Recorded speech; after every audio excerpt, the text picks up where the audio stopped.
Você, cidadão, você, cidadã, que assiste perplexo à quantidade de crimes cometidos pela classe política brasileira, pode concluir, como eu concluí, que não se trata de figuras isoladas, de um sistema que num pedaço está corrompido, de uma política, de uma legislação política que precisa ser levemente aperfeiçoada. Não.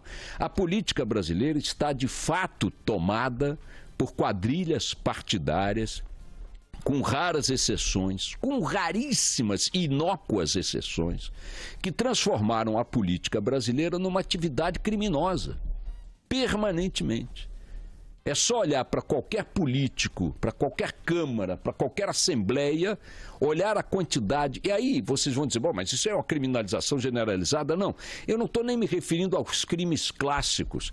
Eu estou me referindo a crimes de conduta, a crimes de procedimento, a crimes de privilégio. Olhe para a sua Assembleia Legislativa, olhe para a sua Câmara de Vereadores, olhe para a sua bancada federal na Câmara dos Deputados, olhe para o Senado do seu estado. Estou falando do fenômeno da criminalização da política. Por que a sociedade brasileira está criminalizando a política? É porque a política no Brasil está dominada por quadrilhas. Os que mandam no jogo para valer são absolutamente corrompidos ou corruptores. Isso é um dado estatístico que aflora na simples observação, do que está ocorrendo no dia a dia. Olha a quantidade de denúncias, olha a quantidade de atos ilícitos, olha a quantidade de abusos, de desrespeito ao cidadão, de mordomias, de despesas, de superfaturamentos, de desvios de todo tipo que a gente vê a cada minuto em qualquer instância da política brasileira. Aí muita gente vai dizer, bom, então criminalizada a política, acabou.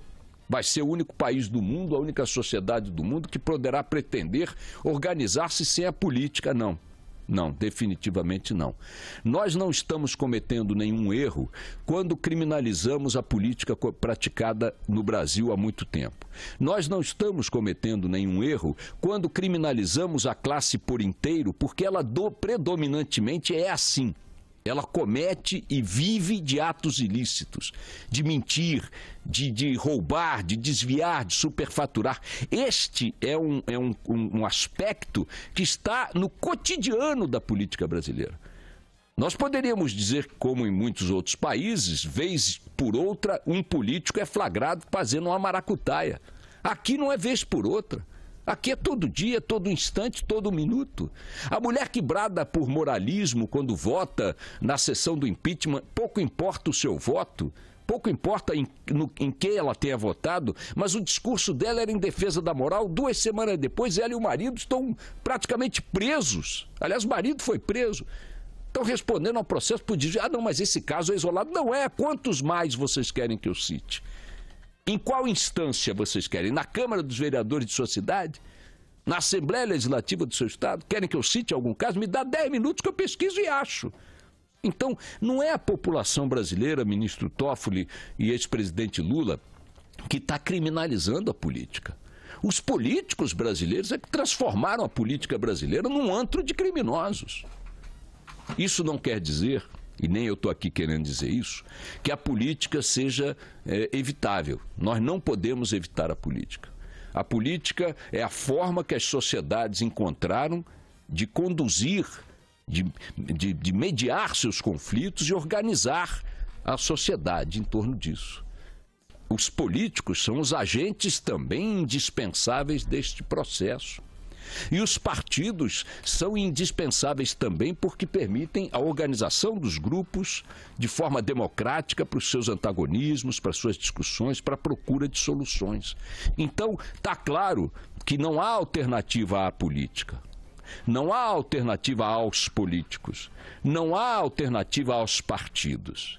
Mas há sim, ministro Toffoli, há sim, presidente Lula, alternativas aos políticos brasileiros. Há alternativas à política brasileira. Há alternativas aos partidos brasileiros.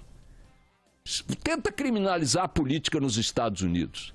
Tenta criminalizar a política na França. Tenta criminalizar a política na Alemanha. Tenta criminalizar a política na Grã-Bretanha. Tem tensões? Tem tensões. Tem briga? Tem briga. Tem divergência? Tem divergência. Tem erro? Tem erro. Tem até um corrupto aqui, outro ali? Tem. Mas não essa coisa sistêmica, não esta coisa institucionalizada. Então, quando vem de lá o discurso de que estão querendo criminalizar a política, eu vou daqui com o discurso de que vocês estão querendo absolver os políticos. Na verdade, Lula e Toffoli e tantos outros que possam abraçar esse tipo de discurso, vocês é que estão fazendo confusão. Se a sociedade brasileira criminalizasse a política, ela não aceitaria, como cordeiros mansos, votar a cada 2 anos maciçamente como votam. Ela não engoliria programas eleitorais que são afrontosos dentro de suas casas, eleição após eleição. Ela não sustentaria uma estrutura com 39 partidos, muitos deles balcões explícitos de negócios, com recursos públicos. Ela não manteria a quantidade monumental de palácios, de assembleias, de câmaras, com as mordomias criminosas, escandalosas que mantém. Ela derrubaria os aviões que carregam para cima e para baixo senadores e deputados. A sociedade brasileira convive com tudo isso de forma bastante cordata, bastante pacífica, eu diria até bastante submissa. Então, que papo é esse que a sociedade brasileira está criminalizando a política? Agora, ministro Toffoli, se a política tem gente que, como rotina, como padrão de comportamento, mete a mão no bolso do contribuinte, rouba, desvia, superfatura, o senhor quer que faça o quê? Criminalize quem? A Madre Teresa de Calcutá, que nem deputada é? Criminalize o Papa? Tem que criminalizar a política feita aqui no Brasil, porque ela é feita pelos políticos ladrões que dominam essa cena no país. Temos que ter esperança de que as coisas melhores? Claro. Temos que torcer para que aqueles que não cometem essas práticas dominem o cenário político? Claro. Mas não é o que a gente vê eleição após eleição. Não é o que a gente vê eleição após eleição. E quem concorda com isso são os próprios políticos, que depuseram apenas 2 presidentes em menos de 20 anos, por questões de corrupção. Que volta e meia estão na berlinda, nas manchetes, e em comissões de ética e tudo, pelos crimes mais absurdos, mais explícitos.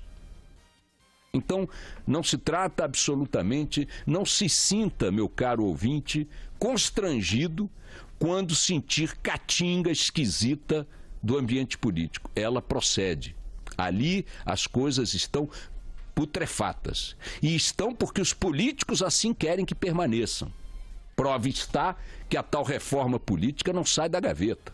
Entra governo, sai governo, entra discurso, sai discurso, entra partido, sai partido, e a reforma política que permitiria à sociedade um controle mais efetivo das práticas nesse meio não sai da gaveta. Então, eu estou aqui na banda que está criminalizando a política, não pela política, mas pela política feita aqui no Brasil, pelos agentes que dominam este cenário no nosso país. Só faltava, sendo o que são e fazendo o que fazem, que a gente ficasse batendo palma, né?